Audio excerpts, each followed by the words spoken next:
Okay, next up we will discuss world position offset, and this is where we get to put in Pivot Painter. This is somewhat Houdini specific, but other programs give you access to Pivot Painter features such as 3D Studio Max, so you do not necessarily need Houdini or the Houdini plugin for this. This is the part that may confuse some people, but I have made a very simple graph just to get the gist of it, and we can go into a more complex graph after that. But for now, we have these two little mini graphs right here, and this plugs into the world position offset. So we can just do that right there, and we will discuss this little tidbit later. But yeah, so this goes into our world position offset, and it starts off with the base Pivot Painter per object data node. And for the Houdini plugin, the Pivot Painter information is bundled into the hair cards by means of the export Houdini node included with Houdini.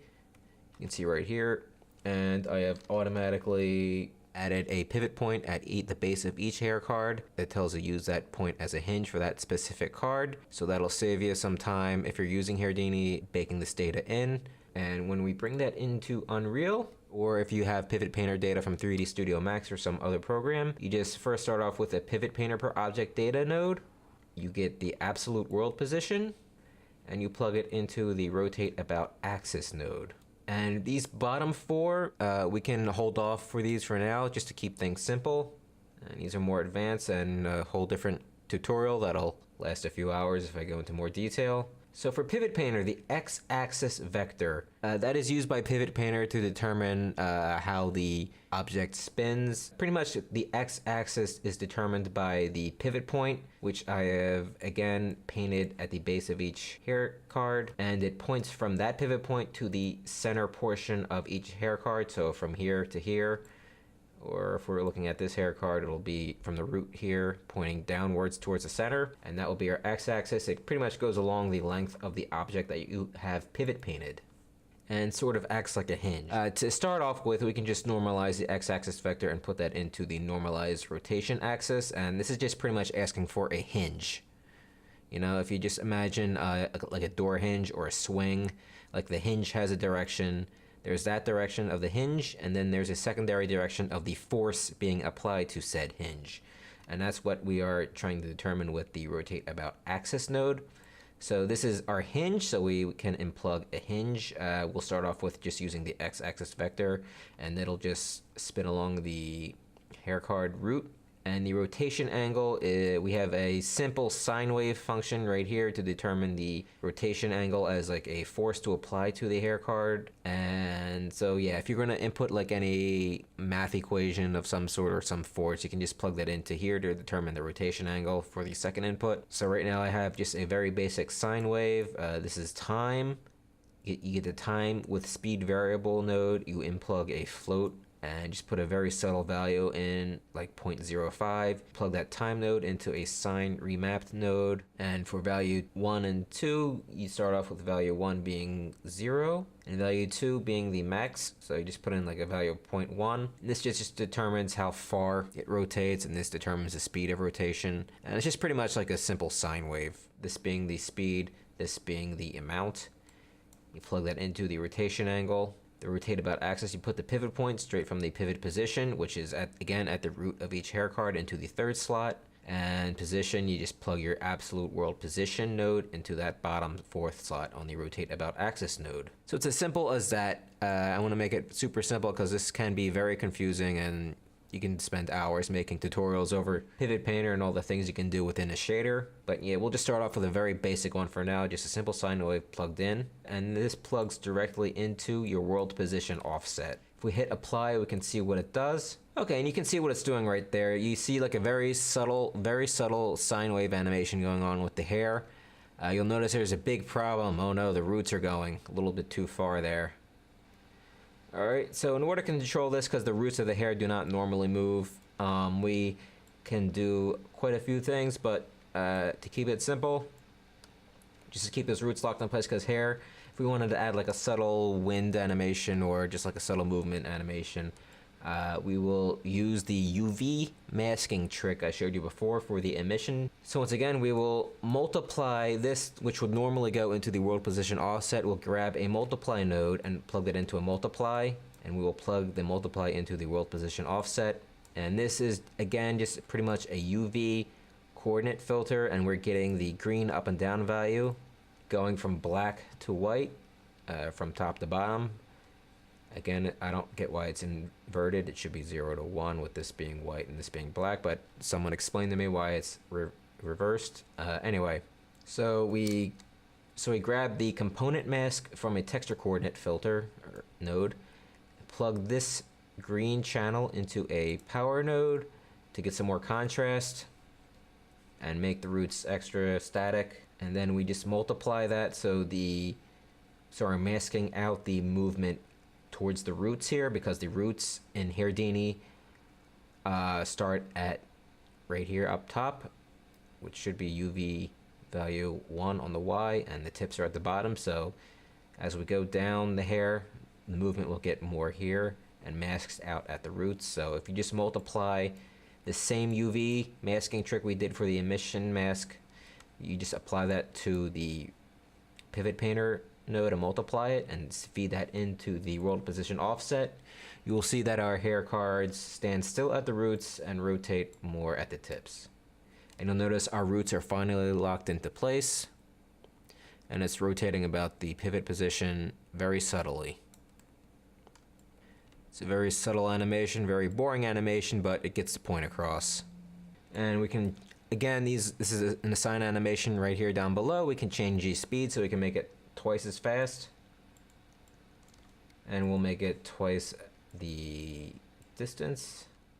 All right, you don't want to go crazy with this, obviously, because of collision issues and whatnot, but you know, it's just a nice way to add some life to the hair so it doesn't look static when the character is running around. And each hair, hair is not going to be static in real life, so you just want to add a very subtle breathing effect to it, just to give it a tiny bit of life. Alright, and now we'll go into a more complex sample that's normally included with the Unreal Engine Pivot Painter example. This is pretty much the similar graph as this, but we are mixing in a little wind animation. So this right here, the rotate submodels, you'll see this. This feeds into the world position offset again, and we'll multiply it by the UV values to block out the roots right here. Alright, so we'll plug this in to our UV mask that masks out the roots. And we should have a more complex wind animation, and I'll explain how this works in a minute. Alright, and that's a little bit more drastic of an animation. You see the hair is all over the place, and it's pivoting around the roots. Okay, to start off with the wind graph right here, this is feeding into the rotate about axis, so we're going to not use the x-axis vector as the hinge anymore. We're going to be using that from the wind direction, so that'll get plugged into the rotate about axis node. And right here we have the wind direction, which is pretty much just taking a color and just translating it as an axis, with green being Y, X being red, Z being blue. And it is using a collection parameter, and that is good because if you're using stuff like wind, that is more global. So you can set a global set of scalar parameters that can be referenced by any material you make. So if you have multiple characters, you want them all to have the same global wind direction and speed, and you don't want to change wind parameters for each character head. So this is a way to call the same information within each material. And you can make your own. We'll make a global wind direction parameter real quick. Right click somewhere in your content browser, materials and textures, and you hit material parameter collection, and we will name this global mat params. Alright, so we name this global mat params, and you can double click on here, and we can add any number of scalar and vector parameters that we can change, and it'll globally be updated within any material we put this in. And so this way we don't have to edit 10,000 different materials, each to have the same wind direction, for instance. So we will add a vector parameter to get, a good wind direction here. Default value, we'll just say up on the green, so positive Y. And we can name this as well. So we'll say wind direction. Meow. All right, and we can call this within any material. And so we have like a global parameter we can call. So we'll erase this so we can call up a fresh one that we just made. Right click and hit collection parameter. And this will give you a drop-down list of any global material parameters you have made. So we'll just go into here and find our global parameter collection, global map params, which we just made. And right here, underneath, right here, the drop-down name, we will select our wind direction, meow. All right, so we have an up direction for the wind direction, so we'll just feed that into a component mask and make sure we get our RGB. And the reason we do this is we just want a float 3, and by default this is a float 4, so we don't need the alpha channel, so we will mask that out with a component mask. All right, so we'll get the full color right here, and to get the rotation angle from the wind, we will grab our pivot painter per object data, and we grab our x-axis vector, and we get the cross product for that with our wind direction. We normalize that with a normalized node, and we feed that into the normalized rotation axis. Now, if that confuses you, let me explain how it works so it's more intuitive when you put this down. Like I said before with Pivot Painter, you're having the hinge. Like a hinge has a direction, like a door, for instance, that hinge has a specific direction it can go into. And then there's the direction of the force being applied to the hinge.